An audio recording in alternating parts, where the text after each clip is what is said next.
రీసెంట్‌గా Henley passport index release అయింది. దానిలో ఇండియన్ పాస్‌పోర్ట్ యొక్క స్ట్రెంగ్త్ పెరిగినట్టు మనకు అర్థమవుతుంది. ఇండియా ర్యాంక్ 85 నుంచి 77కి పెరిగింది. అంటే 8 ప్లేసెస్ జంప్ అయిందనమాట. ఇప్పుడు ఇండియా ర్యాంక్ 77. ప్రపంచంలో స్ట్రాంగెస్ట్ పాస్‌పోర్ట్స్ ఏంటి? వీకెస్ట్ పాస్‌పోర్ట్స్ ఏంటి అని చెప్పి హెన్లే వాళ్ళు అంటే హెన్లే అని ఒక సంస్థ అనమాట. ఇన్వెస్ట్‌మెంట్, మైగ్రేషన్స్ దానికి సంబంధించిన కన్సల్టెన్సీ సంస్థ ఇది. ఇది లండన్ బేస్ సంస్థ.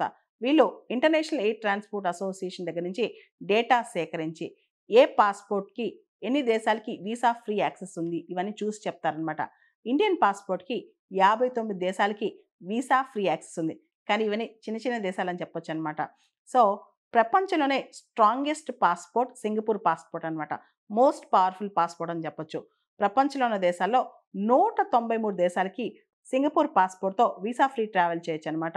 ఇండియన్ పాస్‌పోర్ట్ ఇంతకుముందు 85థ్ ర్యాంక్ ఉండేది. ఇప్పుడు 77థ్ ర్యాంక్‌కొచ్చింది. దానికి కారణం ఏంటో తెలుసా? రీసెంట్‌గా 2 దేశాలు ఇండియాకి వీసా ఫ్రీ యాక్సెస్ ఇచ్చాయి. ఒకటి శ్రీలంక, ఇంకోటి ఫిలిప్పైన్స్ అనమాట. ఈ 2 దేశాలు కూడా ఇండియాకి వీసా ఫ్రీ యాక్సెస్ ఇచ్చాయన్నమాట. సింగపూర్, జపాన్, సౌత్ కొరియా, దాని తర్వాత యూరోప్‌లో Denmark, Finland, France, Germany, Ireland, Italy, Spain ఈ దేశాల పాస్‌పోర్ట్స్ అన్నీ కూడా చాలా స్ట్రాంగ్‌గా ఉన్నాయని చెప్పొచ్చనమాట. మన పాస్‌పోర్ట్ స్ట్రాంగ్‌గా ఉంటే మనకొచ్చే లాభం ఏంటి? మెయిన్‌గా హైర్ ఎడ్యుకేషన్‌కి, ఫారెన్ స్టూడెంట్స్‌కి బెటర్ యాక్సెస్ ఉంటది. వర్క్ వీసాస్ బాగా దొరుకుతాయి. బిజినెస్ ఇన్వెస్ట్‌మెంట్స్ కూడా ఎటువంటి భయం లేకుండా పెట్టుకోవచ్చు.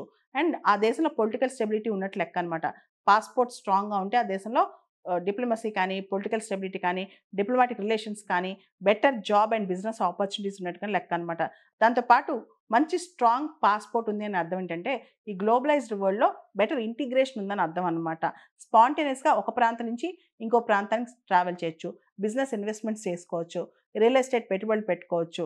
ఇలా చాలా చేయొచ్చనమాట. అంటే హ్యాజల్ ఫ్రీ ట్రావెల్. అంటే మన హైదరాబాద్ నుంచి బెంగుళూరు, బెంగుళూరు నుంచి చెన్నై ఎంత ఫాస్ట్‌గా వెళ్తామో అలా ఈజీగా వెళ్ళిపోవచ్చనమాట.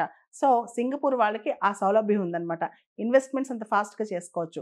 సో, చిన్న చిన్న దేశాలకి ఇండియాకి వీసా ఫ్రీ ట్రావెల్ ఇండియన్ పాస్‌పోర్ట్‌కి ఉంది కానీ, పెద్ద పెద్ద దేశాలకు లేవనమాట. చాలా దేశాలు మన పాస్‌పోర్ట్‌ని ఇంకా చాలా రిక్వైర్మెంట్స్ కొడతాయి. మన పాస్‌పోర్ట్‌తో మనం వీసా అప్లై చేస్తే చాలా స్క్రూటినీ ఉంటాయన్నమాట. చాలా వెట్టింగ్ ప్రాసెస్ కూడా ఉంటది. కాబట్టి ఇండియన్ పాస్‌పోర్ట్ ఇంకా చాలా స్ట్రెంత్ పెరగాల్సిన అవసరం ఉంది. మన పాస్‌పోర్ట్ స్ట్రాంగ్‌గా ఉందంటే అది మన సాఫ్ట్ పవర్‌కి కూడా ఇండికేటర్.